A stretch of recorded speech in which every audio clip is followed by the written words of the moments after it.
कक्षा, क्योंकि इसमें 6 क्वेश्चन मैथ्स के थे और उसके बाद में जो क्वेश्चन है 14 क्वेश्चन है शिक्षण विधियों के हैं। कक्षा के छात्रों को उनकी बुद्धि लब्धि, उनकी बुद्धि लब्धि, बुद्धि लब्धि, रुचि, बुद्धि लब्धि आता है, रुचि है, इसमें क्षमता है एवं अभिरुचि के आधार पर। तो देखो 3 चीज हो गई। बुद्धि लब्धि की बात अपन करें, एक तो है कि आधार पर अलग अलग वर्गों में वर्गीकृत करने का आधार है, मापन है, मूल्यांकन है। तो बहुत सारे बच्चों का यही था कि साहब इसमें तो मूल्यांकन होना चाहिए, रुचि है, अभिरुचि है, तो क्या बुद्धि लब्धि है तो मापन नहीं होगा क्या फिर? अरे क्षमता है, किसी की कैपेसिटी का निर्धारण करना है तो फिर क्या होगा? मापन होगा। यहां तो आंकड़े आ रहे हैं, तो इसके हिसाब से तो फिर मापन, मूल्यांकन और उपयुक्त दोनों होने चाहिए, उपयुक्त तो दोनों होने चाहिए। तो आप बताओ, जैसे इस बुद्धि लब्धि में क्या होगा? बुद्धि लब्धि में मापन होगा। क्षमता में क्या होगा? क्षमता में मापन होगा। अब कौन सी चीज बची? रुचि और अभिरुचि बची, रुचि और अभिरुचि बची है। इसके लिए देखो, जैसे आपके सामने 5 टाइप की चीज पेय पदार्थ के रूप में रखी हुई हो, कोल्ड ड्रिंक्स रखी हुई हो, जूस रखा हुआ हो, कॉफी रखी हुई हो, है कोल्ड कॉफी रखी हुई हो, और इनमें से ये कहा जाए कि चलिए आप उनमें से लीजिए, है तो क्या इस रुचि का आपको जो पता करना, उसके लिए क्या 1 साल लगेगी क्या? बहुत लंबा टाइम होगा क्या? आपके सामने फ्रूट्स की स्टॉल लगी हुई है, उसमें से ये कहा जाता है कि आपको 2 फ्रूट्स खाने हैं, या और चीज आपकी पहनने की चीज अपन ले लेते हैं, आपके रंगों के लिए ले लेते हैं कि आप कौन सा रंग पसंद करते हैं, तो उसके लिए बहुत देखना थोड़ी पड़ेगा उसमें। रुचि और अभिरुचि जो है, इनका निर्धारण भी मापन के द्वारा किया जा सकता है। मूल्यांकन बहुत लंबे समय के लिए, गुणात्मक, अपन गुणात्मक की बात करें वहां आएगा मूल्यांकन, है संपूर्ण उद्देश्यों की प्राप्ति के लिए देखा जाता है, वहां मूल्यांकन आएगा। तो इसमें कौन सा होगा? इसमें मापन होगा। ध्यान रखना इस तरह के क्वेश्चन के लिए, क्योंकि ये भी है नियरेस्ट, ये भी है, लेकिन दोनों में बेस्ट कौन सा है? दोनों में बेस्ट मापन होगा, मेजरमेंट होगा। नेक्स्ट क्वेश्चन देखो, मापन का मैं आपको बताऊं, मापन का निर्धारण या मापन का जो स्तर अपन निर्धारित करते हैं वो 4 टाइप है।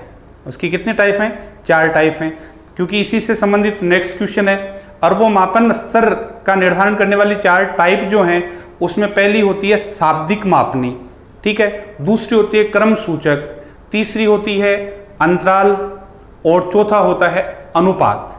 चौथा कौन सा होता है? अनुपात, जिसको अपन देखते हैं, समझना आप इस चीज को कि मापन के स्तर या मापनियां कौन सी होती हैं। हम मापनियों की बात करें तो मापनियां 4 प्रकार की होती हैं। कौन सी होगी? एक शाब्दिक स्तर होगा। ये शाब्दिक जो स्तर होता है, इसी को हम क्या कहते हैं? इसी को हम नामिक कहते हैं। इसी को क्या बोलते हैं? इसको नामिक कहा जाता है। इसको क्या कहते हैं? नामिक को ही क्या कहा जाता है? नामिक। शाब्दिक को ही क्या कहा जाता है? नामिक कहा जाता है। दूसरा है कर्म सूचक या कर्मिक स्तर होता है, तीसरा है अंतराल स्तर होता है, और चौथा होता है अनुपात स्तर होता है। ये 4 स्तर होते हैं। 4 स्तरों के आधार पर क्या किया जाता है? मापन किया जाता है, जिसमें हम सबसे पहले देखते हैं शाब्दिक स्तर क्या होता है। शाब्दिक स्तर की बात अपन कर रहे हैं, तो शाब्दिक स्तर मापन के जो मनोवैज्ञानिक स्तर हैं, उसमें सबसे निम्नतम स्तर होता है। कैसा होता है? सबसे निम्नतम स्तर कौन सा होता है? नामिक होता है। इसमें कौन सी होती है? इसे वर्गीकरण स्तर भी कहते हैं। वर्गीकरण करने के लिए एक तरफ जैसे फ्रूट्स आ गए, एक तरफ सब्जियां आ गई, है ना, तो इसमें वर्गीकरण स्तर के नाम से भी इसे जानते हैं। इसमें वस्तुओं का गुण और विशेषताओं के आधार पर अलग अलग समूहों में बांटा जाता है। ये कौन सा? शाब्दिक या नामिक। गुण और विशेषताओं के आधार पर अलग अलग स्तर किए जाते हैं। कि लिंग के आधार पर अपन बात करें तो जैसे यूं कहा जाता है कि स्त्रियां इसमें आएंगी, पुरुष इसमें आएंगे। वैक्सीनेशन की बात अपन करें तो 45 प्लस वालों की वैक्सीनेशन पहले लगी, 18 से 45 वालों के बाद में लगी है। तो ग्रुप हो गए ना, ये 2 ग्रुप बन गए। और इसका जो अपन यदि बात करें, इसका क्वेश्चन जो बनाएंगे, उसमें मापने का आधार क्या होगा? वो नामिक होगा या शाब्दिक होगा? नामिक होगा या क्या होगा, इसके लिए शाब्दिक होगा। तो फिर इन समूहों को किससे अपन नाम, इन समूह को किससे नाम, संख्या या चिन्ह दे दिया जाता है। या तो कोई नाम दे देते हैं या तो क्या करते हैं, नाम देते हैं। नाम के रूप में इस तरह से हो जाता है, जैसे ब्रिलियंट जो होते हैं कई बार हैं, टॉप मोस्ट जो होते हैं उससे थोड़े से लोअर कैटेगरी के होते हैं, उससे कम कैटेगरी के होते हैं, तो उनको अलग अलग नाम ऐसे दिया जाता है, जैसे first division, second division, third division है, या टॉप, मिडिल या लो, इस तरह से है। ऐसे ही एक समूह वाले सम्मान, एक समूह वाले सारे के सारे सम्मान होते हैं जो दूसरे समूह से बिल्कुल भिन्न होते हैं। फ्रूट्स जो हैं उसमें अपन यूं करेंगे कि मीठे, खट्टे, तो खट्टे फ्रूट्स जो हैं वो सारे ही खट्टे मिलेंगे, मीठे वाले फ्रूट सारे ही मीठे होंगे, इस तरह से अपन। तो इसमें एक समूह वाले सम्मान जबकि दूसरे समूह से कैसे होते हैं, भिन्न होते हैं। इसमें गणना ही संभव होती है, काउंटिंग करते हैं इसमें, और किसी भी प्रकार की संक्रिया नहीं होती, गुणा, भाग, जोड़, किसी भी प्रकार की संक्रिया, औसत वगैरह कुछ नहीं होता। सिर्फ क्या होगी, गणना संभव होती है, काउंटिंग करते हैं कि 1 2 3 4 5 इस तरह से जो काउंटिंग होती है। तो शाब्दिक स्तर, नामिक, नॉमिनेशन जिसको बोलते हैं, क्या बोलते हैं, शाब्दिक स्तर। नामिक जो होता है उसको क्या कहते हैं, नॉमिनल भी कहा जाता है। इंग्लिश वर्ड लिख देता हूं, इसी से नामिक बना है, नॉमिनल, इसी से क्या बनता है, नामिक बनता है। इसके उदाहरणों की बात अपन करें तो विद्यार्थियों का श्रेणीवार विभाजन, श्रेणीवार विभाजन, जैसे पुरुष, स्त्री, स्त्रियों का विभाजन। इसी में जैसे एक ले सकते हैं अपन, सफल, असफल। जो सफल हैं उनका एक ग्रुप हो सकता है, असफल जो होते हैं उनका कौन सा ग्रुप हो सकता है, दूसरा ग्रुप हो सकता है। ऐसे ही रंग के आधार पर अपन बात करें तो गोरे, काले, इस तरह से ले सकते हैं। तो गोरे जो लोग हैं वो एक जैसे होंगे सारे के सारे हैं, काले जो लोग होंगे उनके घुंघराले बाल हैं, इस तरह से हैं, अपन यूं देखते हैं। तो एक ग्रुप वाले, एक सम्मान गुण वाले होंगे, इसको हम कहते हैं नामिक कहते हैं।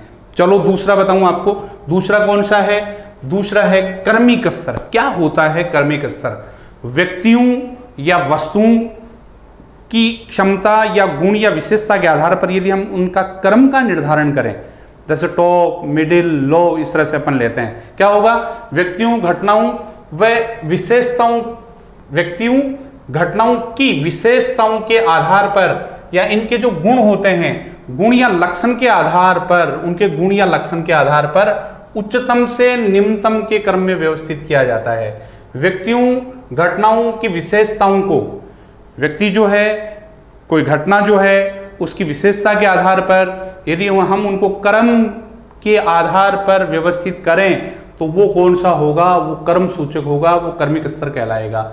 ठीक है ना। इसके उदाहरणों की बात करें तो इसमें कौन से उदाहरण आएंगे, इसमें होंगे जैसे सौंदर्य प्रतियोगिता है, कोई सौंदर्य प्रतियोगिता, सौंदर्य प्रतियोगिता में first, second, miss world, miss universe होते ही नहीं होते हैं। ऐसे ही पुरस्कारों में gold medalist, silver medalist, bronze medalist होता है। कक्षा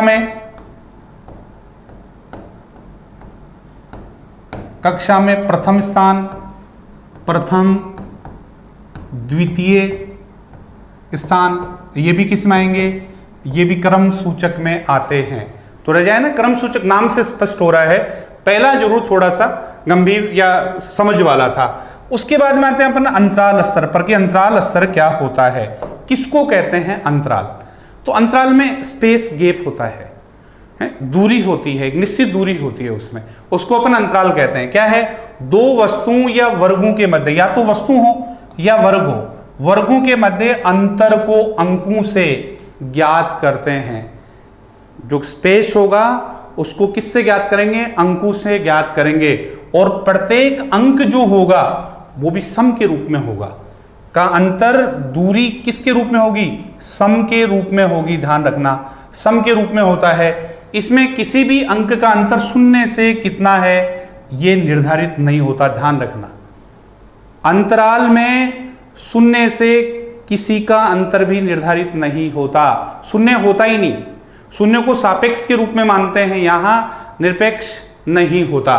तो देखो शून्य से कितना है नहीं निर्धारित होता है। आगे हम देखें, क्योंकि इसमें शून्य बिंदु नहीं पाया जाता, किसमें? अंतराल में।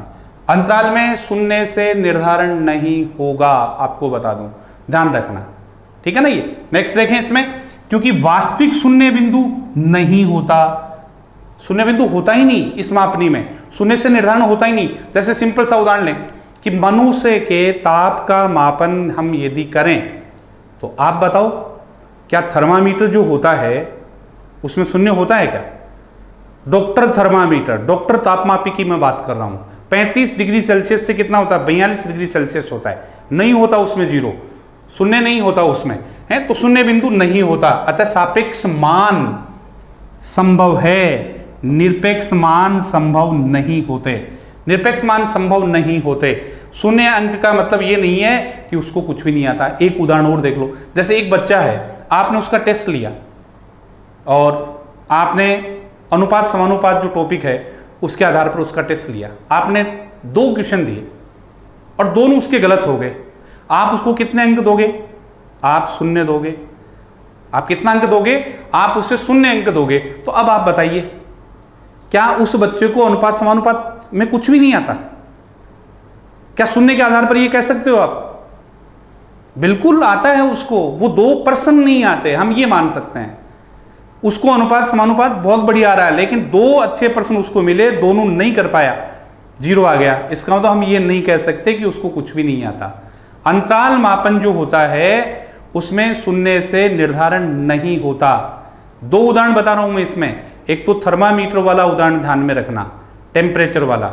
टेम्परेचर, मनुष्य का टेम्परेचर जिस थर्मामीटर से मापते हैं उसमें आप देख लीजिए शून्य नहीं होता। दूसरी तरफ जैसे मैंने आपको एग्जाम्पल बताया कि किसी व्यक्ति को किसी परीक्षा में 0 नंबर आने का मतलब ये नहीं होता कि उसको कुछ भी नहीं आता, ठीक है।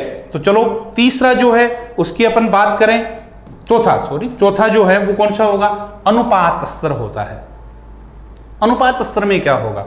ये मनोवैज्ञानिक स्तर पर मापनी का सर्वोच्च स्तर होता है। निम्नतम स्तर क्या था? शाब्दिक स्तर था, नामिक था, नॉमिनल था, जबकि उच्चतम स्तर कौन सा माना जाता है? अनुपात स्तर माना जाता है। मनोवैज्ञानिक मापनी का सर्वोच्च स्तर वाली मापनी होती है, इसमें शून्य बिंदु विद्यमान होता है। यहां ध्यान देना, यहां शून्य बिंदु विद्यमान होता है। किस रूप में? जैसे थर्मामीटर है उसका टेम्परेचर हम 0 से देखते हैं तो वहां शून्य विद्यमान है। क्या विद्यमान है? शून्य, जो कल्पित नहीं होकर वास्तविक होता है। वास्तविक होता है। आप फुट लो, जैसे ये लाइन है, इसका अपन मापन करेंगे यहां से, तो आप यहां 0 से लोगे कि नहीं लोगे? फुट में या मीटर में हम जो भी लेंगे वो शून्य से मापन होगा कि नहीं होगा? तो वहां कल्पित नहीं होता, वास्तविक होता है। यहां शून्य का अर्थ विशेषता की शून्य मात्रा से नहीं है, विशेषता की शून्य मात्रा से है, विशेषता की शून्य मात्रा से है। भौतिक मापन में कुछ उदाहरण निरपेक्ष शून्य बिंदु पाया जाता है, जैसे मीटर है तो मीटर में होता है, किलोग्राम में होता है। इनके मापन में शून्य से ही प्रारंभ किया जाता है। इसमें गणित की समस्त संक्रियाओं का प्रयोग किया जाता है। ध्यान देना, सबसे पहला जो था उसमें गणित की संक्रियाओं का प्रयोग नहीं होता, इसमें गणित की समस्त संक्रियाओं का प्रयोग किया जाता है। तो कितने हो गए? ये 4 हो गए। अब 4 हो गए तो अपन चलते हैं इस क्वेश्चन पर और इस क्वेश्चन को पढ़ करके उत्तर दीजिए। मैं देखता हूं किस किस का ये सही होता है। जो था उसमें गणित की संक्रियाओं का कौन सा आएगा इसमें? कक्षा में परीक्षा प्राप्तांक के आधार पर प्रथम, द्वितीय और तृतीय श्रेणी आदि में विभाजन मापन का कौन सा स्तर है? बताइए कौन सा होगा इसमें? बिल्कुल ठीक है, नामिक आएगा इसमें। यदि यहां इस तरह से होता, प्रथम, द्वितीय और तृतीय श्रेणी नहीं होकर के और यहां स्थान शब्द होता, यहां स्थान शब्द होता, तब कौन सा करते? हम क्रम सूचक करते। लेकिन यदि यहाँ श्रेणी है तो ये कौन सा होगा, नामिक होगा, नॉमिनल होगा। कौन सा होगा, नॉमिनल होगा, शाब्दिक होगा, जिसको हम शाब्दिक भी कह सकते हैं। क्या होगा, ये शाब्दिक मापनी होगी। तो ध्यान रखना इसमें। चलो नेक्स्ट क्वेश्चन देखो। यदि एक विद्यार्थी गणित विषय में कई बार अनुत्तीर्ण हो जाता है, फेल हो जाता है, तो ये जानने के लिए कि गणित की किस विशेष शाखा में वह कमजोर है, किस पार्ट में, किस यूनिट में वह कमजोर है, इसके लिए क्या करेंगे, किसका उपयोग किया जाएगा, लिखित कार्य का, मौखिक कार्य का। तो लिखित और मौखिक तो नहीं होगा, क्या होगा, निदानात्मक तरीका होगा। क्या करेंगे, निदान करेंगे उसका पहले कि कहाँ वो कमजोर है, ये वाली चीज इसमें ढूंढेंगे। ठीक है ना। चलो नेक्स्ट देखिए, वो क्वेश्चन वापस ले रहा हूं मैं, ये देख लो एक बार। 98 मेरे को बी दिख रही है, तो बी के लिए अच्छी तरह से देख लो। इसी की बात हो रही है 98 के नंबर क्वेश्चन की। 98 में ध्यान दो, प्रथम द्वितीय और तृतीय स्थान यदि होता तो क्रम सूचक आएगा, और यहां प्रथम द्वितीय और तृतीय श्रेणी है, तो श्रेणी है तो कौन सा आएगा, नामिक आएगा। एक ग्रुप वाले, जैसे कहते हैं ना फुटबॉल में खेलने वाले जो प्लेयर होते हैं उनके लिए अलग अलग नंबर दिए जाते हैं, 1 नंबर, 7 नंबर, 9 नंबर, 8 नंबर, तो वो क्रम सूचक नहीं है। उनके जो नंबर देना है वो नामिक है। वो किस में आता है, वो नामिक में आता है। ध्यान देना, फुटबॉल में प्लेयर्स की जर्सी पर लगाए जाने वाले नंबर जो होते हैं वो भी किस में आएंगे, नामिक में आएंगे। कुछ छात्र बार बार गणित विषय में अनुत्तीर्ण हो रहे हैं, उसी टाइप का सा क्वेश्चन हो गया ये। अध्यापक ये जानना चाहता है कि छात्र किस विशेष शाखा या इकाई में कमजोर है, तो ये जानने का सबसे अच्छा तरीका कौन सा होगा, वो निदानात्मक तरीका होगा। ये क्वेश्चन लेवल फर्स्ट के लिए था, लेकिन दोनों एक साथ हो गए, वरना दोनों अलग अलग हो जाते। तो इसके लिए भी क्या लिखेंगे अपन, निदानात्मक परीक्षण का आयोजन करेंगे और उसी के आधार पर तय करेंगे कि वो छात्र गणित की किस इकाई, किस यूनिट या किस चैप्टर में कमजोर है। छात्र की गणित संबंधी समस्याओं का पता लगाने के लिए किस परीक्षण की सहायता ली जाती है। गणित संबंधी समस्याओं का पता लगाने के लिए किसका प्रयोग करेंगे, मूल्यांकन। उपचारात्मक परीक्षण तो होगा ही नहीं, उपचारात्मक मूल्यांकन भी नहीं होगा। बचा कौन सा, अवधारणा और निदानात्मक। अपने सिलेबस में है ही निदानात्मक, उपचारात्मक और मूल्यांकन, तो कौन सा आएगा इसमें, इसमें भी ये निदानात्मक वाला होगा। पूरी यूनिट है, 5 क्वेश्चन इससे मिलेंगे आपको।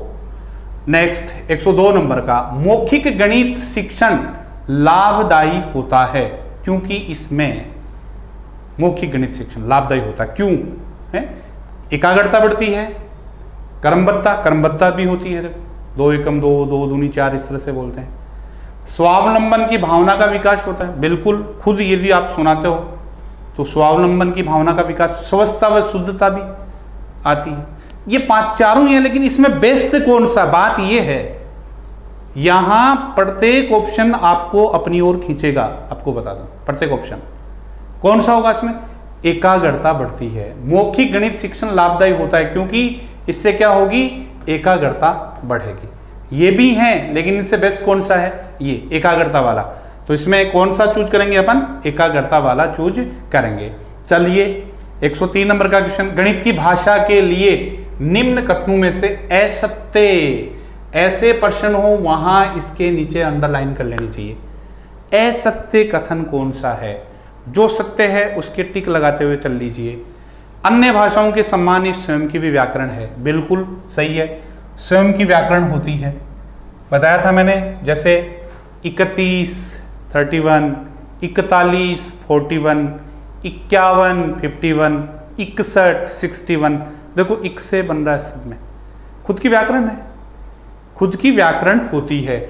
गणित की भाषा में वस्तुनिष्ठता होती है, बिल्कुल वस्तुनिष्ठता होती है। 5 का मतलब 5 ही होगा, 5 का मतलब 5.0001 नहीं होगा, 5 का मतलब 5 ही होगा।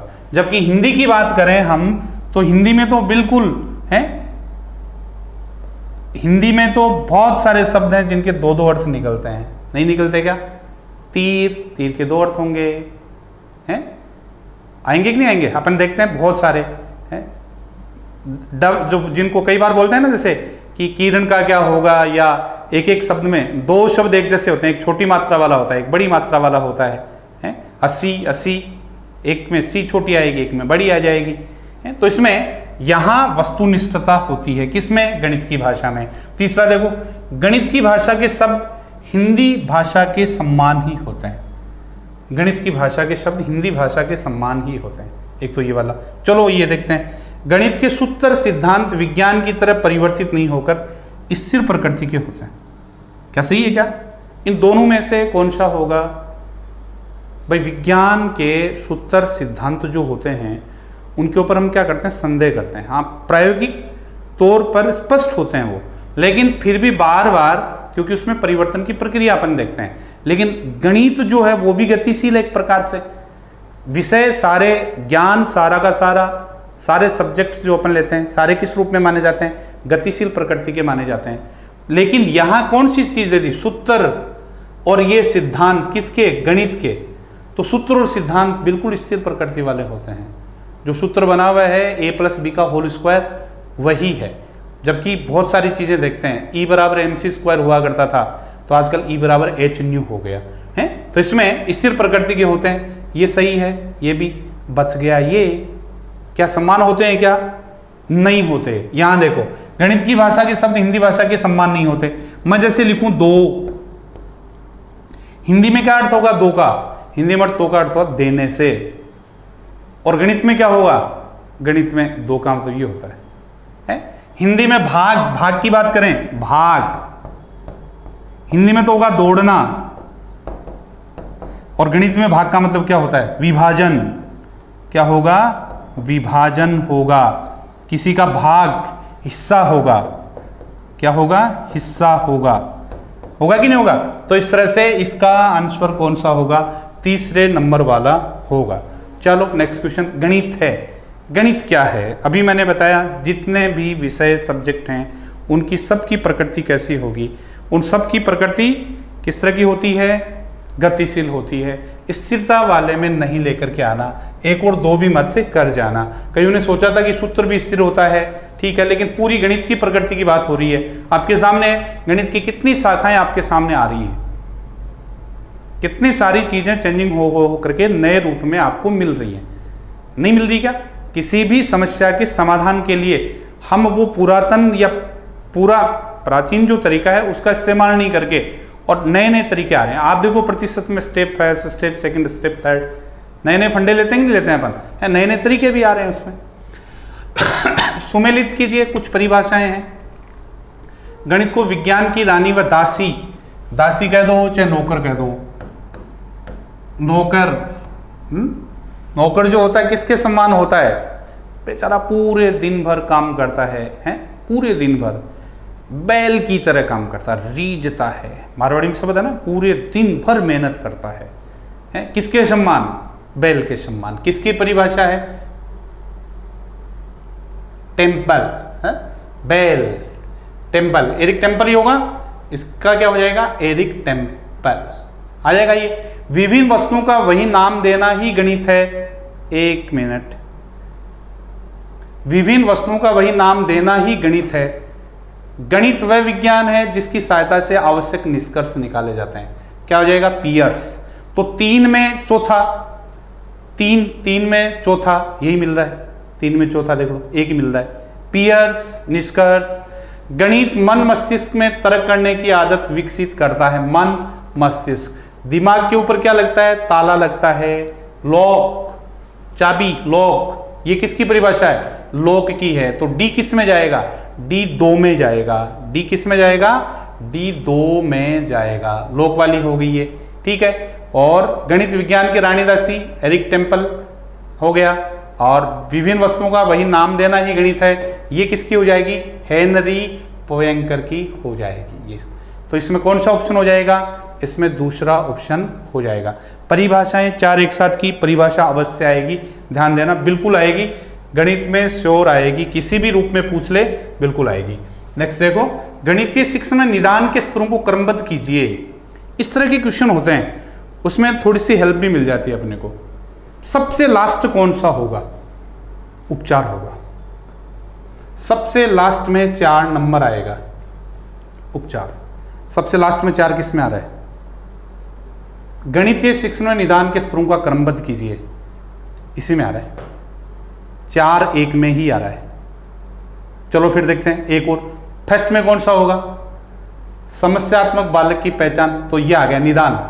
समस्यात्मक बालक की पहचान, ये 1 नंबर, सबसे पहले 1 नंबर आएगा। समस्यात्मक बालक की पहचान हो गया। फिर लास्ट में कौन सा आ गया? 4 आ गया। अब कौन से बचे? त्रुटियां, त्रुटियों का कारण जानना और त्रुटियों का क्षेत्र जानना। तो त्रुटियों को जानना पहले, फिर कारण बाद में है, तो क्या होगा? त्रुटियों का क्षेत्र जानना, तो 3 नंबर बाद में आएगा और उसके बाद में 2 आएगा। तो सबसे पहले निदान, उसके बाद में सबसे लास्ट में उपचार। यहां त्रुटियों का क्षेत्र जानना और त्रुटियों का यहां कारण आएगा, और ये किस में आएगा? ये क्षेत्र वाला आएगा। तो कौन सा हो जाएगा इसमें? पहले वाला हो जाएगा, क्योंकि 1 इसमें भी आ रहा है, लेकिन यहां सीधे ही 4 के हिसाब से पूछेंगे, तो आराम से इस क्वेश्चन को आप हल कर सकते हो। आर्यभट्ट का समाज में योगदान बालक जान रहा है, ये किस उद्देश्य की पूर्ति कर रहा है? तो देखो इसमें अपने जो उद्देश्य थे, ज्ञान है, अवबोध है, ज्ञानोपयोग है, कौशल है, अभिरुचि है, अभिवर्ती है, श्लाघात्मक है, ये 6-7 जो थे, उसमें 5-6 पॉइंट नीचे दिए हुए हैं, ध्यान में रखने पड़ेंगे। और उसमें बिल्कुल गौर कीजिए कि एक छात्र जैसे विज्ञान गणित का कोई भी कार्य जो होता है उसमें भाग लेता है, गणितज्ञों की जीवनियों को पढ़ता है, गणितज्ञ के बारे में जानता है, तो एक प्रकार से क्या है? आर्यभट्ट का समाज में योगदान बालक जान रहा है, तो क्या कर रहा है? आर्यभट्ट की जीवनी को पढ़ रहा है, एक गणितज्ञ की जीवनी को पढ़ रहा है। और जो छात्र गणितज्ञ की जीवनी को पढ़ रहा है, वो कौन से उद्देश्य की पूर्ति उसमें हो रही है? वो अभिरुचि का उद्देश्य जो है वो क्या कर रहा है? पूर्ण कर रहा है। 108 छात्र वृत्त तथा गोले में तुलना करता है, वह किस उद्देश्य की पूर्ति कर रहा है? बताइए। अंतर करना किस उद्देश्य की पूर्ति कर रहा है? किसके अंतर्गत आएगा? अंतर करना अवबोध के अंतर्गत आ जाएगा, रटना का ज्ञान में आएगा, स्किल विशेष जो ज्ञान है उसका उपयोग करता वो ज्ञानोपयोग होगा, लेकिन यहां अंतर जो है वो किस में आएगा? अवबोध के रूप में उसे हम जानेंगे। नेक्स्ट देखो, गणित विषय की विशेषता है तर्कपूर्णता होती है, परिणामों की निश्चितता होती है, शुद्धता भी होती है। तो कौन सा उत्तर हो जाएगा इसका? सभी वाला हो जाएगा, है, सभी गुण होते हैं। नेक्स्ट चलिए, पाठ्यक्रम को मानव जाति के संपूर्ण ज्ञान एवं अनुभव का निचोड़ या सार समझा जाना चाहिए, ये परिभाषा किसकी है? संपूर्ण निचोड़ समझा जाना चाहिए, किसकी परिभाषा है ये? माध्यमिक शिक्षा आयोग, फोवेल, बेंट या यूनेस्को? देखो एक तो इसमें प्रसिद्ध परिभाषा चलती है मुदालियर की परिभाषा चलती है, एक मुनरो की चलती है। मुदालियर साहब ये कहते हैं कि स्कूल में जो भी गतिविधि करवाई जाए वो किस में शामिल होती है? पाठ्यक्रम में शामिल होती है। किस में शामिल होती है? पाठ्यक्रम में शामिल होती है। और मुनरो महोदय क्या कहते हैं? मुनरो साहब कहते हैं कि शिक्षण के उद्देश्यों की जिसके द्वारा पूर्ति होती है वो क्या होता है? पाठ्यक्रम होता है। इसमें माध्यमिक शिक्षा आयोग की कोई परिभाषा, तो यहाँ यूनेस्को की देखते हैं नहीं मिलती। फ्रोवेल, इसमें किसकी परिभाषा? ये फ्रोवेल की है कि निचोड़ या सार जो है वो समझा जाना चाहिए, किसका? संपूर्ण ज्ञान और अनुभवों का, किसमें? पाठ्यक्रम में। चलो नेक्स्ट देखो, अप्रत्यक्ष रूप से गणित के ज्ञान पर निम्न में से कौन निर्भर होता है? कौन निर्भर होते हैं अप्रत्यक्ष रूप से? देखो छंद अलंकार में गणित होती है, कितने छंद होते हैं? संगीत के स्वर 7 होते हैं। चित्रकला और मूर्तिकला की बात आती है, उसमें भी गणित आती है। इसका कौन सा हो जाएगा? उपरोक्त सभी वाला हो जाएगा। नेक्स्ट देखो, किसी गणितीय समस्या को दूर नहीं किया जा सकता। जब बच्चे गणित को इस रूप में देखें कि दूर नहीं कर सकते, वे आपस में बात करें, संप्रेषण करें, उस पर मिलकर कार्य करें, एकाग्रचित होकर के पढ़ें। कौन सी अवस्था वह है जिसमें इस रूप में गणित को देखें? देखो ध्यान दो, गणितीय समस्या को दूर नहीं किया जा सकता। कौन सी चीज से नहीं कर सकते? आपस में बात करें, तब आपस में बात करेंगे तो समस्या का समाधान होता है। संप्रेषण करें, आपस में बोलें, उस पर मिलकर कार्य करें। यदि गंभीर होकर के पढ़ेंगे, एकाग्रचित होकर के पढ़ेंगे, तो वो उस समस्या को दूर नहीं कर सकेंगे। आपस में बात करें, संप्रेषण करें, मिलकर कार्य करें, ये तीनों ही जो चीज है गणित समस्या के लिए की जानी चाहिए। और यदि तीनों चीजें हम करेंगे तो गणित की समस्या क्या होगी, इनसे दूर होगी। गणित में दुश्चिंता के लिए निम्न में से कौन सा घटक उत्तरदायी है? किसके लिए? दुश्चिंता के लिए। गणित में दुश्चिंता के लिए निम्न में से कौन सा घटक उत्तरदायी है? पाठ्यक्रम, विषय की प्रकृति, लिंग? नहीं है, नहीं है। पाठ्यक्रम हो सकता है हार्ड, सरल, किसी भी टाइप का। विषय की प्रकृति भी है, परीक्षा की पद्धति भी है। लिंग का कोई मतलब नहीं है, ये कोई उत्तरदायी नहीं है। ऐसा नहीं है कि लड़कियों को गणित कम आती है, बिल्कुल नहीं है। लड़के और लड़कियां दोनों एक जैसे होते हैं गणित में, बिल्कुल। लिंग का कोई प्रभाव नहीं है। हाँ, पाठ्यक्रम, विषय की प्रकृति और परीक्षा की पद्धति, बिल्कुल इन तीनों का प्रभाव पड़ता है, लेकिन लिंग का कोई प्रभाव नहीं पड़ता। निम्न में से कौन सी विशेषता गणित की प्रकृति को प्रदर्शित नहीं करती? तार्किकता है, गणित व्यवस्थित है, संगठित भी है, संगठन है, बीज गणित है, रेखा गणित है, त्रिकोणमिति है, सबका अलग अलग संगठन है, क्रमबद्धता भी होती है, लेकिन अभिव्यक्ति नहीं है। ये वाला होगा, अभिव्यक्ति नहीं है गणित में, ध्यान रखना। नेक्स्ट क्वेश्चन, गणित में छात्र करके सीखना, अनुभवों द्वारा सीखना, समस्या समाधान, ये क्या है? तीनों मनोवैज्ञानिक सिद्धांत हैं। तीनों क्या है? मनोवैज्ञानिक सिद्धांत हैं। किस मूल्य के अंतर्गत आते हैं? मनोवैज्ञानिक मूल्य के अंतर्गत आएंगे। अंतरराष्ट्रीय नहीं होगा, नैतिक नहीं होगा, प्रयोगात्मक भी नहीं होगा। कौन सा आएगा? मनोवैज्ञानिक मूल्य होगा। गणित ज्ञान का निश्चित व ठोस आधार होता है। ये कथन गणित की किस प्रकृति की ओर इंगित करता है? किसकी ओर लेकर के जाता है? तार्किक। किसकी ओर लेकर जाएगा? तार्किक की ओर। गणित ज्ञान का निश्चित और ठोस आधार है, और ठोस आधार है किसकी वजह से? तार्किक। यदि तर्क संगत कोई बात होगी तो उसी के आधार पर वह ज्ञान जो होगा वह कैसा होगा? निश्चित होगा, और उसका आधार कैसा होगा? ठोस होगा। गणित विषय में छात्रों की रुचि पैदा करने के लिए क्या तरीका प्रभावी होता है? देखो, इसमें कमजोर छात्रों हेतु अतिरिक्त कक्षाओं की व्यवस्था करना, बिल्कुल है ऐसे कमजोर छात्रों के लिए, लेकिन रुचि बात किसकी है? रुचि पैदा करने की है। हाँ, कमजोर छात्रों हेतु वो तो उपचार हो जाएगा एक प्रकार से। समय विभाग चक्र में गणित विषय को अधिक कालांश देना, वो भी रुचि वाली चीज़ नहीं हुई। इसमें भी गणित के प्रति अपन यूँ करें कि बच्चों की ज़्यादा वो बढ़ा दें जिज्ञासा, ऐसा नहीं होगा। आप इतना कर सकते हो कि ज़्यादा पेड़ बढ़ा दोगे तो बच्चों को ज़्यादा गणित पढ़ाओगे तो धीरे धीरे करत अभ्यास वाली कहानी जरूर हो जाएगी। इसमें विद्यालय में गणित की पुस्तकें खरीद कर लाना, खेल विधि से शिक्षण करवाना, इसमें बच्चे रुचि लेंगे। खेल विधि से आप यदि शिक्षण करवाओगे विद्यालय में, आप जैसे जोड़ बाकी सिखा रहे हो, संक्रिया सिखा रहे हो, तो एक छोटे से बाजार मेले का आयोजन कर लो, बैठा दो, दुकानदार बना दो बच्चों को, और उनसे सामान लेने के लिए बच्चों को भेजो दुकान पर। एक बच्चे को 20 रुपये दे दो आप, कागज़ के बना करके हैं। आजकल जो साइंस किट जो आता है, गणित किट जो आता है, मैथ्स किट जो आपके SCERT द्वारा दिया जाता है, उसमें इस तरह के नोट होते हैं, 20 का, 100 का, 500 का, इस तरह से वो बच्चों को दिए जाते हैं। फिर सामान अपन खरीदते हैं, तो बच्चा सामान लेता है तो उसमें से पैसे काट करके वापस वो दूसरा बच्चा उसको देगा। जोड़ना है, घटाना है, वो संक्रियाएं जो होती हैं वो बच्चे खेल खेल से सीख जाएंगे आराम से। तो खेल के द्वारा शिक्षण करवाना। सामुदायिक विकास का प्रमुख कार्य है गणित का विकास, शिक्षा अधिगम प्रक्रिया का विकास, उद्देश्यपूर्ण शिक्षा, बिल्कुल है ऐसे। लेकिन समुदाय में गणित के प्रति सकारात्मक दृष्टिकोण। सामुदायिक गणित का मतलब क्या होता है कि कोई भी जो व्यक्ति है उसके विचार या उसका जो संप्रेषण है उसमें गणित की झलक मिलनी चाहिए।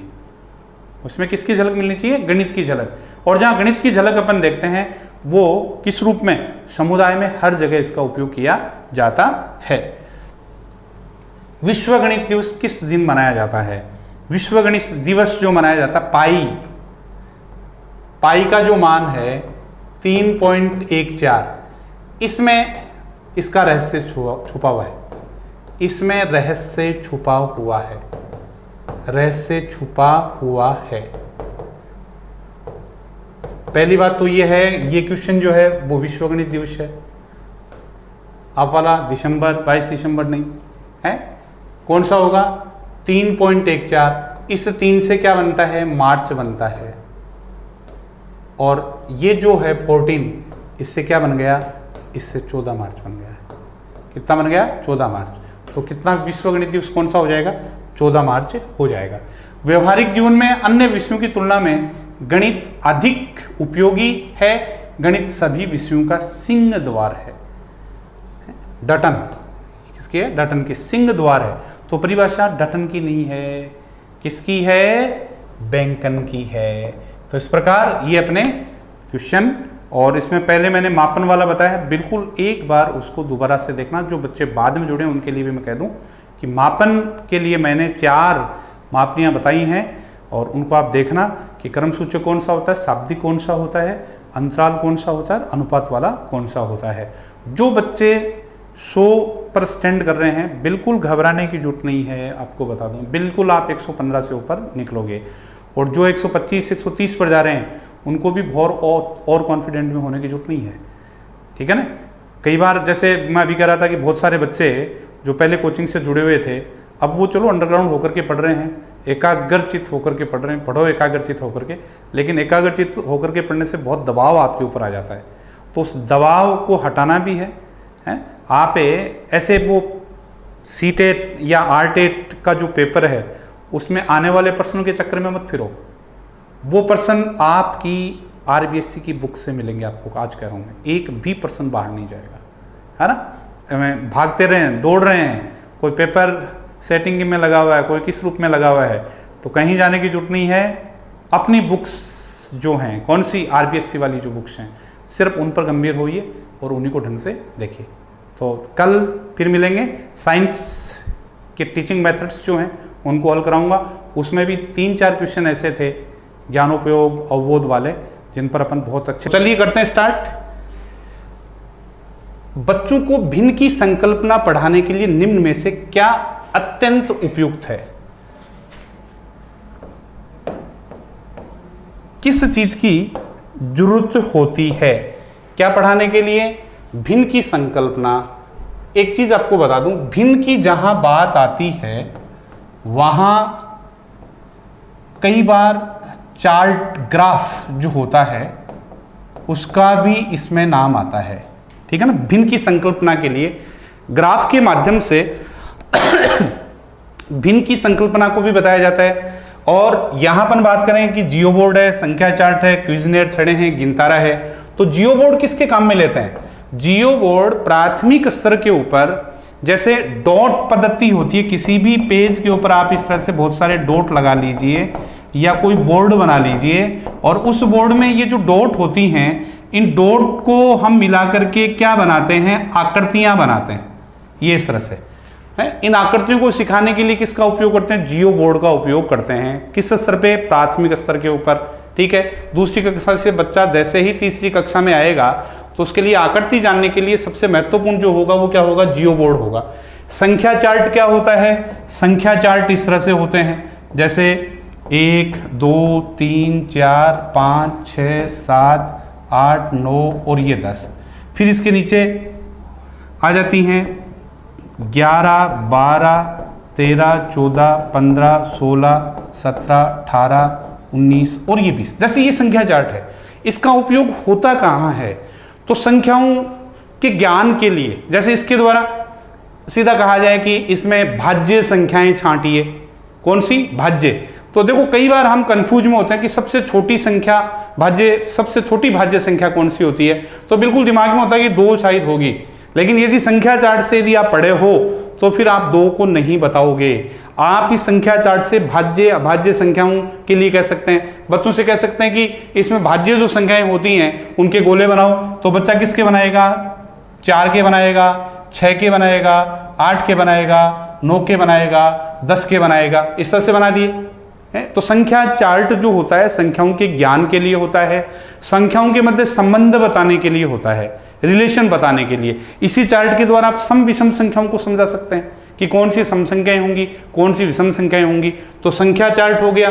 फिर गिनतारा की बात अपन करें तो गिनतारा क्या होता है, गिनतारा इस तरह से होता है गिनतारा जो है इसका पहले जहाँ उपयोग होता था, आपके फली में बीज जो होते हैं या दाने जो होते हैं, पत्थर जो होते हैं, उनसे गिनतारा जो है उसका उपयोग किया जाता था। ऐसे ये इसमें बिंदु या कलर्ड छल्ले उसमें डले हुए होते हैं और इनसे गिनती करवाना बच्चों को, ये वाली चीज होती है, ये किसको बताता है? ये गिनतारा को बताता है। और क्विजनेट छड़ें क्या होती हैं? क्विजनेट छड़ें जो होती हैं उसमें क्या होते हैं? स्तंभ होते हैं ऐसे, और ये जो स्तंभ होते हैं उसमें कितने भाग होते हैं? 20 पार्ट होते हैं। इसमें अलग अलग 20 पार्ट बटे हुए होते हैं ऐसे, और ये 20 पार्ट जो हैं इसी के आधार पर ये जो एक जैसे ये होगी, इसके पास में एक ये दूसरी होगी, इस प्रकार की जो स्तंभ होते हैं, इन स्तंभों को हम क्या कहते हैं? क्विजनेट छड़ें कहते हैं, जो किसके बारे में बताती हैं? भिन्न की संकल्पना के बारे में बताती हैं। तो इसका कौन सा आंसर होगा? तीसरा होगा। ये प्रश्न सी-टेट में आया हुआ है। नेक्स्ट देखिए, निम्न कथनों में से किसमें संख्या का प्रयोग क्रम सूचक भाव में हुआ है? ये क्रम सूचक भाव कहाँ से है? तो आपको मैं बता दूं, ये मूल्यांकन मापन का प्रश्न है ये, और वहाँ मापन की जो 4 पद्धतियाँ हैं उसमें पहली होती है नामिक या शाब्दिक होती है, नॉमिनल जिसको कहते हैं, दूसरी कर्मिक होती है, तीसरी जो होती है वो अंतराल की होती है, चौथी अनुपात की होती है। तो क्रम सूचक की बात कर रहे हैं अपन। क्रम सूचक, यहाँ क्रम सूचक किस उदाहरण में भाव को स्पष्ट कर रहा है? किसको है? संख्या का प्रयोग। निम्न कथनों में से किस में संख्या, यहाँ 6 का प्रयोग, किसमें? संख्या 6 का प्रयोग। जैसे प्रत्येक पंक्ति में 6-6 कुर्सियां लगी हैं, प्रत्येक टीम में 6 सदस्य हैं, यहां भी 6 आ रहा है, यहां भी 6 आ रहा है। हिटमैन ने लगातार 2 छक्के लगाए, यहां भी 6 आ रहा है। ज्योति इस इमारत की 6वीं मंजिल पर खड़ी है। तो बात क्रम की कर रहे हैं, क्रम सूचक में। भाई क्रम सूचक किस तरह से होगा? जैसे हम मंजिल की बात करें, ये पहली हो गई, ये दूसरी हो गई, ये तीसरी हो गई, ये चौथी हो गई, ये 5वीं हो गई, और ये 6वीं हो गई, ये 7वीं हो गई, ये 8वीं हो गई। तो आपको यहाँ 6ठी मंजिल ढूंढने के लिए आपको क्रम चाहिए। क्रम सूचक के लिए ये वाला होगा। 2 छक्के लगाए, कोई क्रम नहीं है, क्रम थोड़ी है। 2 छक्के लगाए, यहाँ एक प्रत्येक टीम में 6 सदस्य हैं, 6 सदस्य हैं, यहाँ 6-6 कुर्सियां लगी हुई हैं। तो जहां क्रम की बात होती है वो कौन सा होगा? ज्योति इस इमारत की 6ठी मंजिल पर खड़ी है। नेक्स्ट क्वेश्चन, निम्न कथनों में से कौन सा कथन अनुपात मापन के स्तर का नहीं है? अनुपात मापन, ये मूल्यांकन से संबंधित क्वेश्चन है। अनुपात मापन में क्या होता है? अनुपात मापन में शून्य होता है क्या? अनुपात मापन में कौन सा है? चौथा पार्ट है क्या? पहला जो मेरा वीडियो था उसमें बिल्कुल मैंने चारों को बहुत अच्छी तरह से खोल करके बताया है, अच्छे से बताया। शाब्दिक को बताया मैंने, शाब्दिक में एक जैसी विशेषताओं, एक जैसे गुण वाले एक वर्ग में आते हैं। जैसे तृतीय श्रेणी के बच्चे एक वर्ग में आएंगे, द्वितीय श्रेणी के बच्चे एक वर्ग में आएंगे, लाल टी शर्ट पहनने वाले एक वर्ग में आएंगे, महिलाएं एक वर्ग में आती हैं, पुरुष एक वर्ग में आते हैं, सफल अभ्यर्थी एक में आएंगे, असफल अभ्यर्थी एक में आएंगे। वो शाब्दिक होता है। दूसरा कौन सा था? दूसरा कर्मिक था। उसमें फर्स्ट स्थान है, सेकंड स्थान है, थर्ड स्थान है, मिस यूनिवर्स है, वो कर्मिक सूचक में आते हैं।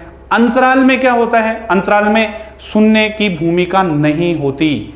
शून्य जो होता है उसमें, जैसे अंतराल में अपन लेते हैं कि गैप स्पेस लेते हैं। जैसे थर्मामीटर जो है, एक डॉक्टर जिसका मापन करता है, थर्मामीटर का मापन करता है, तो उसमें क्या देखते हैं? उसमें ये होता है कि 98 से 105 डिग्री फ़ारेनहाइट के बीच में होता है, या डिग्री सेल्सियस में लेते हैं तो 37 से 42 के बीच में होता है। कहीं जीरो नहीं आता उसमें, कहीं उसमें जीरो नहीं आता। वो अंतराल है। वो क्या होता है?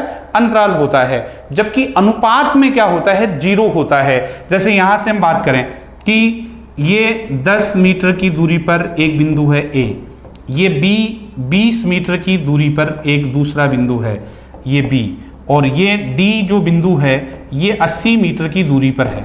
तो यहां बिल्कुल हम कह सकते हैं कि जैसे इसकी बात करें ए और डी की, तो ए के लिए क्या लिखेंगे? 10 है, या यूं कहा जा सकता है बिल्कुल कि डी जो है वो ए से कितना दूर है? इन दोनों के बीच में क्या अनुपात है? बिंदु ओ से जो बी है कितना दूर है? या फिर एक अनुपात का जो उदाहरण लें अपन, वो अंकों के रूप में भी ले सकते हैं। तो यहां देखो, निम्न में से कौन सा मापन का स्तर नहीं है? तो तो 3 छात्रों के 20, 10 और 5 अंक हैं, बिल्कुल अनुपात निकल सकता है कि तीसरा जो छात्र है उससे 4 गुना नंबर आए हैं पहले के, दूसरे छात्र के 2 गुना नंबर आए हैं। जयपुर, श्रीनगर व लेह का तापमान 30 डिग्री, 10 डिग्री और 2 डिग्री सेल्सियस है, बिल्कुल इसका भी अनुपात हम निकाल सकते हैं, क्योंकि यहां जो तापमान है उसका निर्धारण 0 से हुआ है। मनुष्य का जो तापमान है उसमें 0 से निर्धारण नहीं होता, वो अनुपात में नहीं आएगा, वो अंतराल में आएगा। श्याम व कमल के शरीर का आज 11 बजे का तापमान 98 और 100 है। इसकी जगह एक नाम और कर देते अपन, जैसे कि राधे, और में लिख देता, और राधे का ताप में लिख देता कि 99 डिग्री फ़ारेनहाइट है। तो ये भी ये अनुपात नहीं होगा, ये अंतराल वर्ग अंतराल में आएगा, ये वाला नहीं होगा। जबकि गीता, नीता और रचना दीवार से 8 मीटर, 16 मीटर और 20 मीटर की दूरी पर हैं। 1, 2 और ये अनुपात के रूप में लेंगे अपन, तो 2, 4 और 5 के रूप में ये हो जाएगा।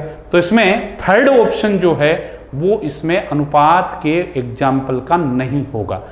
चलो नेक्स्ट क्वेश्चन, गणित की भाषा या गणितीय चिंतन एवं विचार को व्यक्त करने या दर्शाने के 5 तरीके कौन से होते हैं। अपन बात करें गणित के दर्शाने के 5 तरीके जो हैं उसमें कौन से आएंगे। पिछली जो क्लास थी उसमें बताए थे मैंने, बताओ कौन से हैं 5, आ रहा है ध्यान में। 5 के लिए कौन कौन से थे। हस्तप्रक, ये 1 नंबर पे मैंने बताया था। लिखित प्रतीक 2 नंबर पे होता है, या तीसरे पे कोई कर्म नहीं होता उसमें। एक मौखिक भाषा होती है और लिखित प्रतीक होते हैं। एक भाषा के रूप में मौखिक होती है, एक लिखित भाषा होती है, लिखित भाषा के रूप में होता है। एक चित्र के रूप में जैसे अपन लेते हैं, तो यहां सजीव वस्तुओं का चित्र है, हस्तप्रक प्रतिमान होता है, लिखित प्रतीक होता है, मौखिक भाषा होती है। एग्जाम्पल भी मैंने दिया था, देखो 2 है, ये 2 है, ये 2 बैट बना दूं मैं, ये 2 बैट बना दिए मैंने, मैं मेरे मुंह से बोल रहा हूं ये 2 है, इस तरह से 2 अपन दर्शाते हैं। तो ये 5 तरीके होते हैं जिसमें ये सजीव वस्तुओं का जो चित्र है वो इसमें शामिल नहीं होगा, ध्यान रखना। चलो नेक्स्ट देखिए, अगला जो क्वेश्चन है, प्राथमिक स्तर पर शिक्षार्थियों के लिए व्यवहारिक उपकरणों का महत्व है क्योंकि वे बहुत मदद करते हैं। किसका व्यवहारिक महत्व है। व्यवहारिक उपकरणों का बहुत महत्व है। देखते हैं किसमें। परीक्षा में बेहतर प्रदर्शन करने के लिए बिल्कुल नहीं होगा जी। मूल गणितीय संकल्पनाओं को समझने में बिल्कुल है, संकल्पनाओं को समझने में गणितीय उपकरणों का प्रयोग करते हैं। आपको एक बॉक्स दिखाया जाता है, आकार, आकृति के बारे में हम आपको समझाएं कि ये आकार होता है, ये आकृति होती है, ये बच्चे को बताएं ये क्या है। दोनों एक जैसी आकृति हैं, अंतर किसका है, आकार का है, अंतर किसका, आकार का है। तो इस तरह से तो संकल्पनाओं को समझने के लिए। तीसरा देखो, शब्दों में व्यक्त समस्याओं को हल करने के लिए नहीं, शब्द किस इस स्तर पे आते ही नहीं है, नहीं होगा।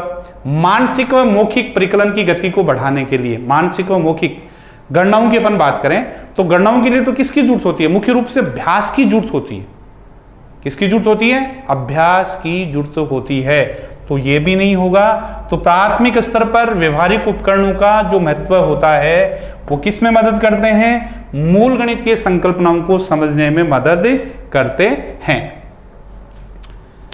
गणित एक ऐसी अमूर्त व्यवस्था का अध्ययन है, ये परिभाषा किस गणितज्ञ से संबंधित है। अमूर्त है, मैंने बताया था अमूर्त है। अमूर्त से यदि मैं ए हटा दूं तो क्या बनता है, मूर्त बनता है। और मूर्ति, मूर्त का मतलब मूर्ति होती है। और मूर्ति किससे बनती है, मूर्ति पत्थर से बनती है। और पत्थर को इंग्लिश में क्या कहते हैं, पत्थर को इंग्लिश में स्टोन कहते हैं। परिभाषा किसकी है, मार्शल एच स्टोन की होगी। किसकी होगी, मार्शल एच स्टोन की ये डेफिनेशन होगी। देखिए प्रश्न, मूल्यांकन के बारे में निम्न कथनों पर विचार कीजिए। बहुत अच्छा प्रश्न है, मूल्यांकन मापन। 2 प्रश्न पहले आ गए, एक क्वेश्चन फिर मूल्यांकन। मूल्यांकन से लगभग 4 से 5 क्वेश्चन आपके आने हैं। तो देखो, मूल्यांकन का आधार शैक्षिक उद्देश्य होता है, बिल्कुल ये सबसे पहला है। मूल्यांकन का आधार शैक्षिक उद्देश्य होता है। मूल्यांकन विद्यालय आधारित होता? नहीं, विद्यालय आधारित नहीं होता मूल्यांकन। ऐसे थोड़ी होता है कि आप एक अच्छे विद्यालय में जा रहे हो तो उसके लिए मूल्यांकन अलग होगा। मूल्यांकन विद्यालय आधारित नहीं होता। मूल्यांकन में छात्र के संपूर्ण व्यक्तित्व का परीक्षण किया जाता है, बिल्कुल ये होगा, संपूर्ण व्यक्तित्व का परीक्षण होता है। तो कौन सा हो गया? 1 और फिर 3, तो ढूंढो, देखो 1 और 3, इसमें 2 तो ये नहीं है, 2 इसमें भी आ रहा है, ये नहीं है, बच्चे ये दोनों। अब चौथे की बात कर लें, प्रत्येक छात्र के गुण व दोष को जानने के लिए, तो यहां आते आते कंफ्यूज होता है। प्रत्येक छात्र के गुण और दोष जानने के लिए देखो, इसमें ध्यान रखना, यदि मूल्यांकन के भीतर पूछा जाता है तो बिल्कुल गुण और दोष जानना भी मूल्यांकन के अंतर्गत आएगा।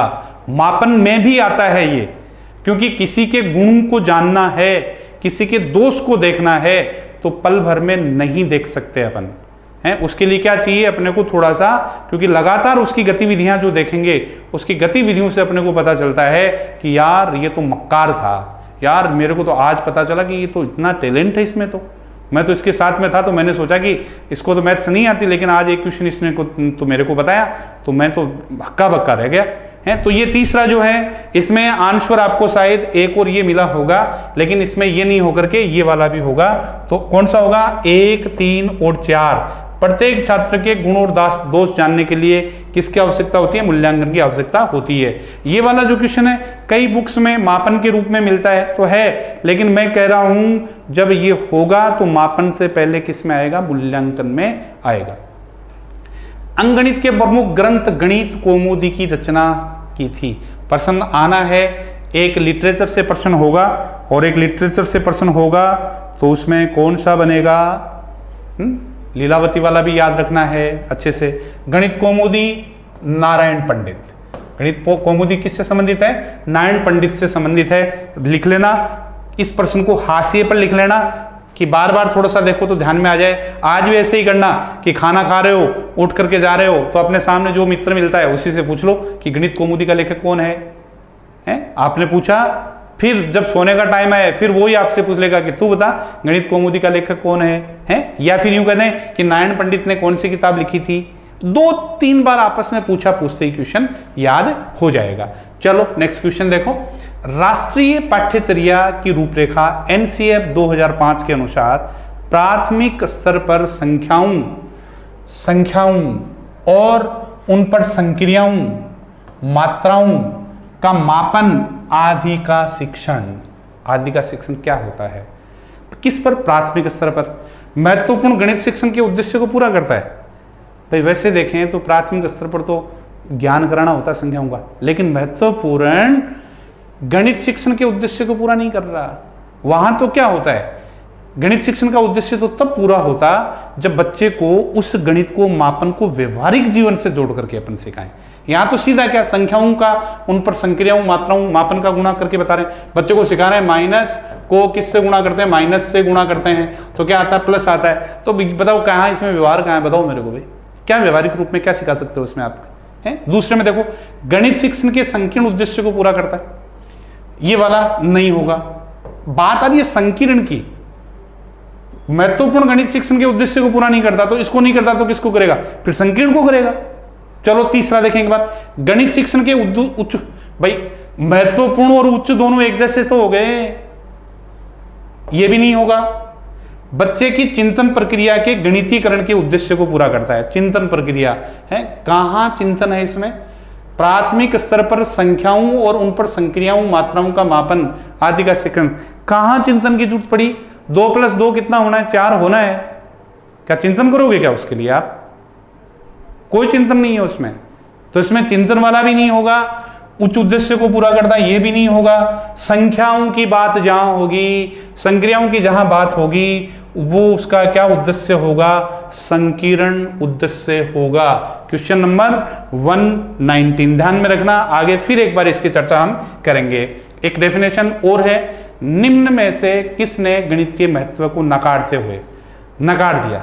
गणित के महत्व को नकारते हुए कि गणित का अत्यधिक शिक्षण मस्तिष्क के लिए हानिकारक है। नेगेटिव नहीं आती, ये कैसे मैंने दे दी, लेकिन जहां तक कोई भी डेफिनेशन होती है पॉजिटिव रूप में आती है। देखो ये तो क्या कह रहे हैं, ये कह रहे हैं कि गणित का अत्यधिक शिक्षण है, अत्यधिक शिक्षण मस्तिष्क के लिए हानिकारक है। अरे बिल्कुल नहीं है, आप गणित को कम पढ़ने लग जाओ, ऐसे मत करना। 1 नंबर पर साइको, दूसरे नंबर पर साइको के साथ में मूल्यांकन को सबसे ज्यादा जोर देना। मूल्यांकन को आपको बता दूं, मूल्यांकन हिंदी में भी है, साइको में भी है, संस्कृत में भी है, साइंस में भी है, मैथ्स में भी है, आपके पर्यावरण अध्ययन में भी है मूल्यांकन।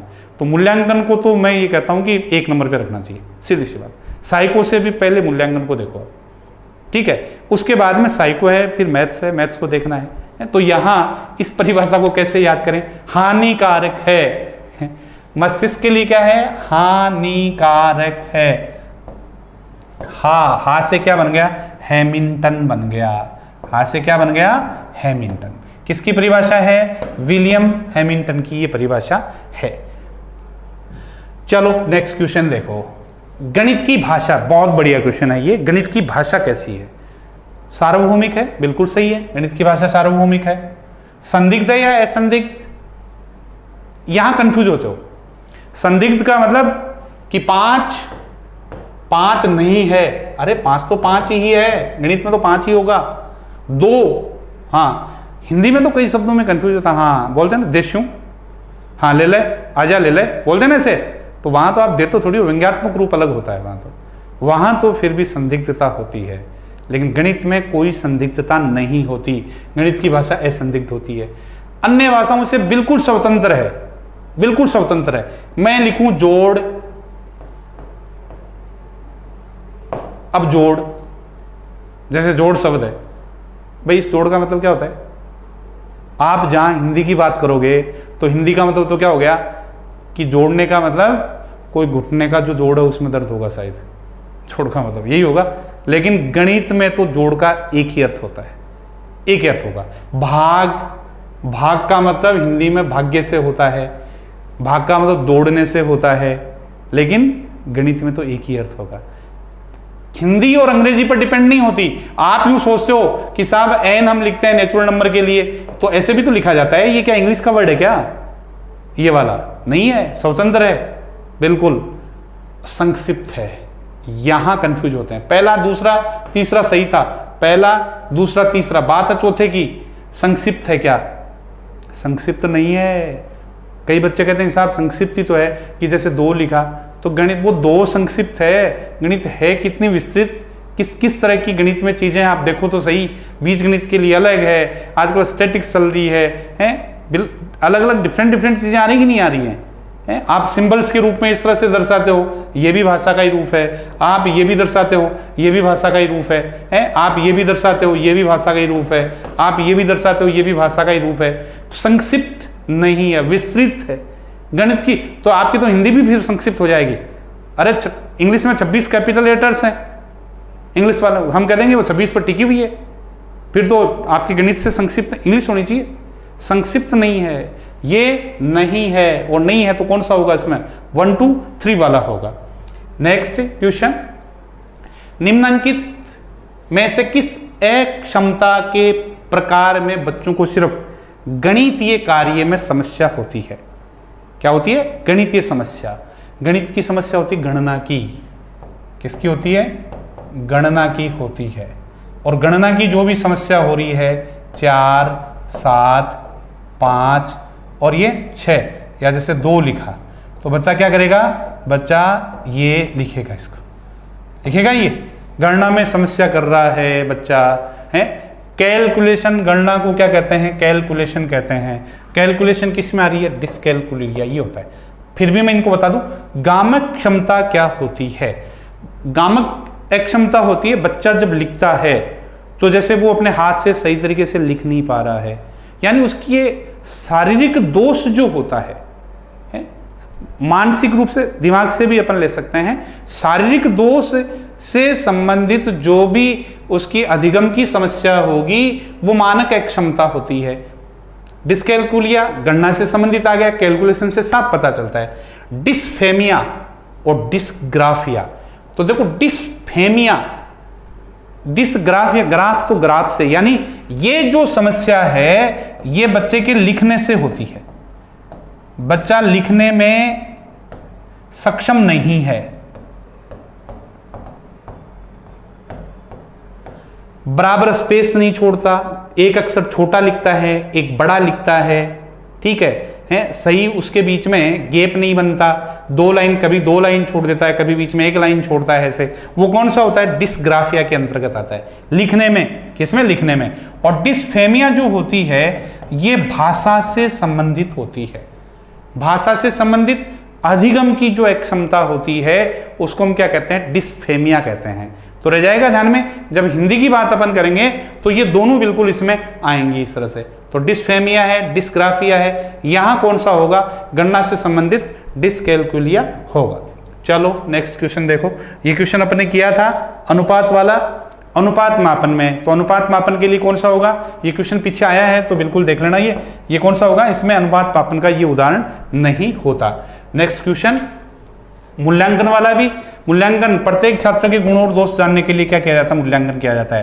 1, 3, 4 इसमें विद्यालय आधारित नहीं होता मूल्यांकन, इसको कैंसिल अपने को करना है। चलिए ये क्वेश्चन देखो, आप किसी विद्यालय में अध्यापक के रूप में कार्य कर रहे हैं, तब कक्षा 8 के छात्रों के आकलन के लिए किसका सहारा लेना चाहेंगे? कक्षा 8 के लिए किसका सहारा लेना चाहेंगे? कौन सा होगा इसमें? देखें अपन तो बोर्ड परीक्षा नहीं, बोर्ड परीक्षा तो 8वीं के स्तर के लिए बिल्कुल समाप्त की जा रही है, आपको बता दो। परीक्षा जो होता है बेहतरीन मूल्यांकन या आकलन नहीं होता, ध्यान रखना। फिर कौन सा आएगा इसमें?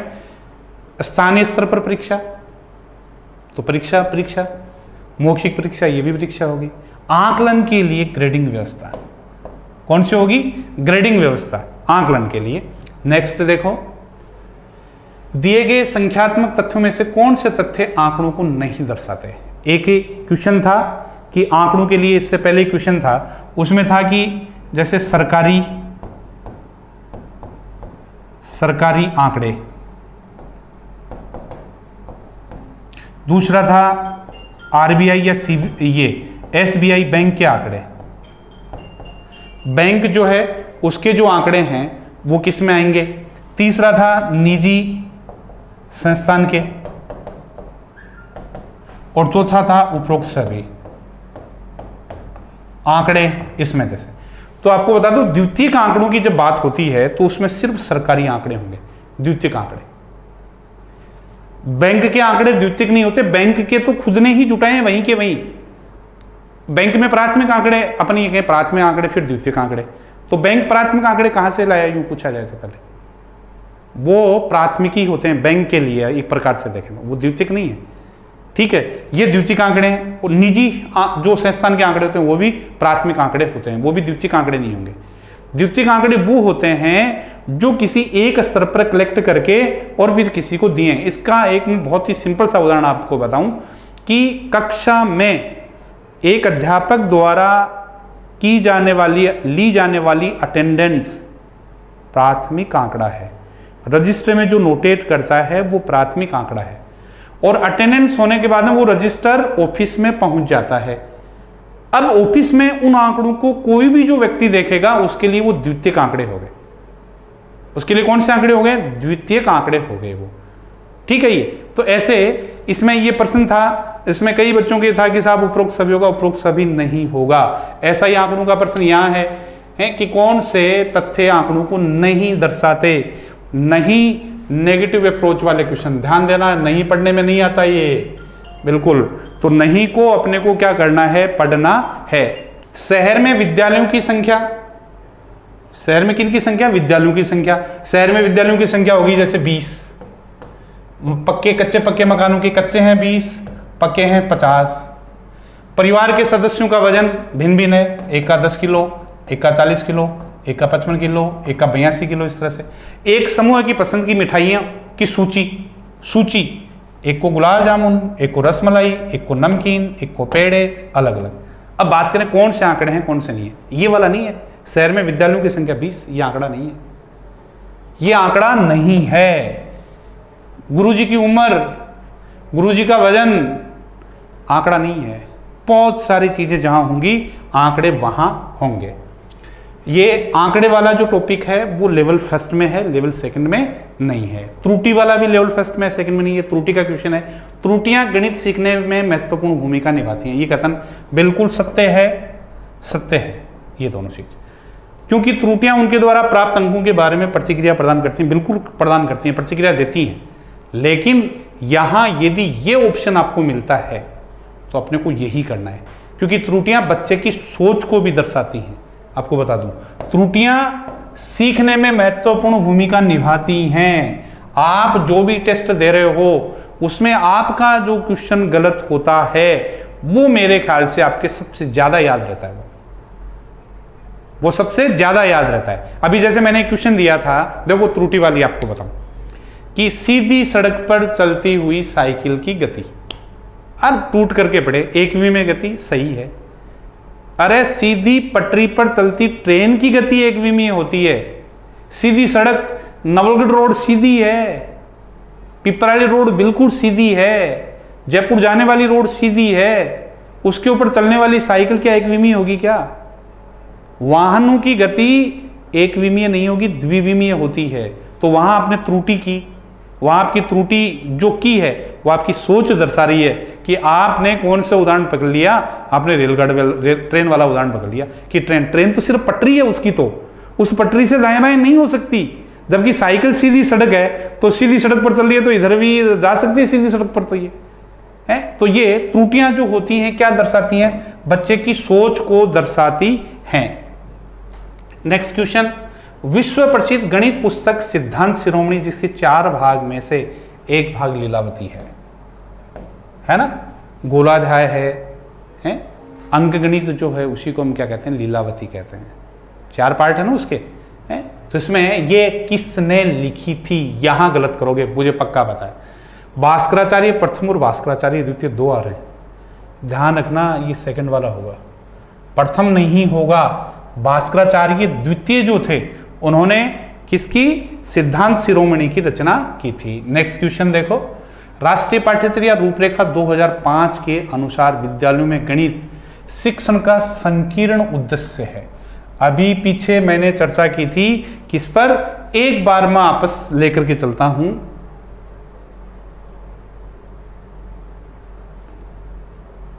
इस क्वेश्चन को देखो, राष्ट्रीय पाठ्यचर्या की रूपरेखा 2005 के अनुसार प्राथमिक स्तर पर संख्याओं और उन पर संक्रियाओं मात्राओं का मापन आदि का शिक्षण क्या है? संकीर्ण उद्देश्य। अरे गणित में जोड़ बाकी गुणा भाग ही है क्या? वो संकीर्ण उद्देश्य है, उसका क्या है? संकीर्ण उद्देश्य। और यही क्वेश्चन इस रूप में देखो आप,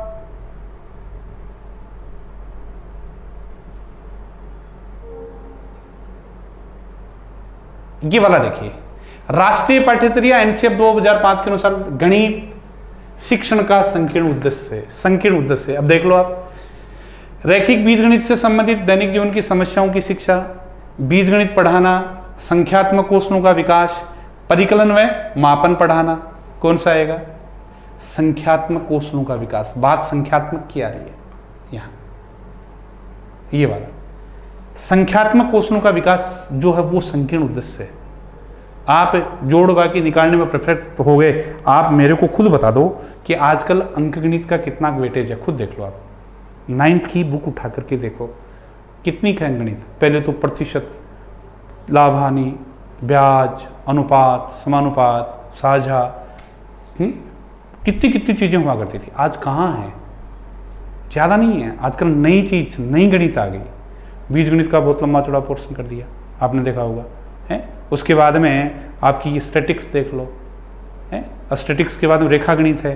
रेखा गणित के बाद में आपका कौन सा पार्ट? ये मापन वाला, वो अलग है। आयतन वाला, जैसे त्रिभुज, ग्राफ का आयतन है, बेलन का आयतन है, अलग मैथ्स है कि नहीं है। तो इस प्रकार अपन देखेंगे कि अंगणित पर ज्यादा जोर नहीं है, वो संकीर्ण उद्देश्य है अंगणित वाला।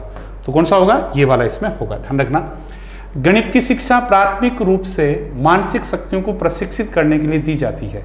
गणित के विभिन्न तथ्यों का ज्ञान देना इसके बाद ही आता है। यानी गणित की शिक्षा प्राथमिक रूप से मानसिक शक्तियों को प्रशिक्षित करने के लिए क्या कर दी जाती है? गणित के विभिन्न तथ्यों का ज्ञान देना इसके बाद आता है। गणित का ज्ञान जो देना है वो बाद में आता है, पहले सारी चीज़ों को क्या करना है, निपटाना है, सलटाना है ना, और सलटाने के बाद में अपने को क्या करना है, ज्ञान देना है। तो ये परिभाषा किसकी है, सर्ट्स महोदय की है। तो अब मैं